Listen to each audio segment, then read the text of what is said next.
Chapitre 7. Interaction et force. Et tout d'abord, quelques rappels des classes précédentes, notamment les fameux diagrammes objet-interaction. Tout d'abord, définissons ce qu'est une interaction entre deux objets. Pour cela, nous allons voir deux définitions complémentaires l'une de l'autre.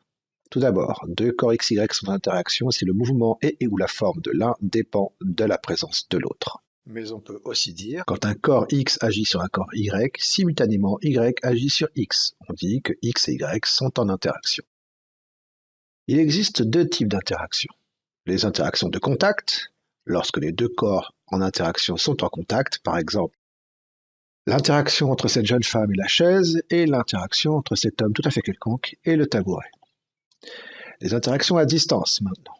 Les deux corps en interaction ne sont pas en contact. Exemple, l'interaction entre la Lune et la Terre, ou l'interaction entre le Soleil et la Terre. Les diagrammes objet-interaction. Prenons l'exemple du curling. Le système étudié ici, c'est la pierre de curling. Les systèmes en interaction avec le système étudié sont la main, la terre et la piste verglacée. Les interactions de contact représentées par une double flèche entre la main et la pierre et entre la pierre et la piste. Et les interactions à distance représentées par une double flèche en pointillé entre la pierre et la terre. Le vecteur force. Une interaction est modélisée par un vecteur force. Et une force est toute cause capable de déformer un corps ou de modifier son état de repos ou de mouvement, c'est-à-dire de le mettre en mouvement s'il est au repos ou de modifier ce mouvement s'il est déjà en mouvement. Le vecteur force est noté, en général, F avec une petite flèche dessus. Il a 4 caractéristiques, ce vecteur force. Le premier, c'est son point d'application. Pour une action de contact, le point d'application sera le point de contact entre les deux objets ou, si le contact est étendu, sera le centre de la surface de contact entre les deux objets.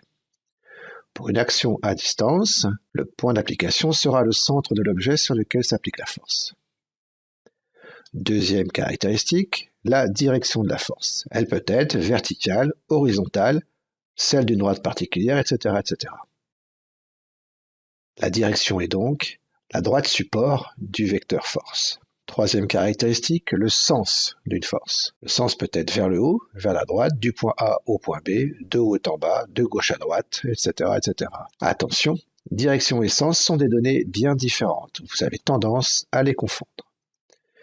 Dernière caractéristique, enfin, la valeur de la force exprimée en newton et qui va être proportionnelle à la longueur du vecteur F.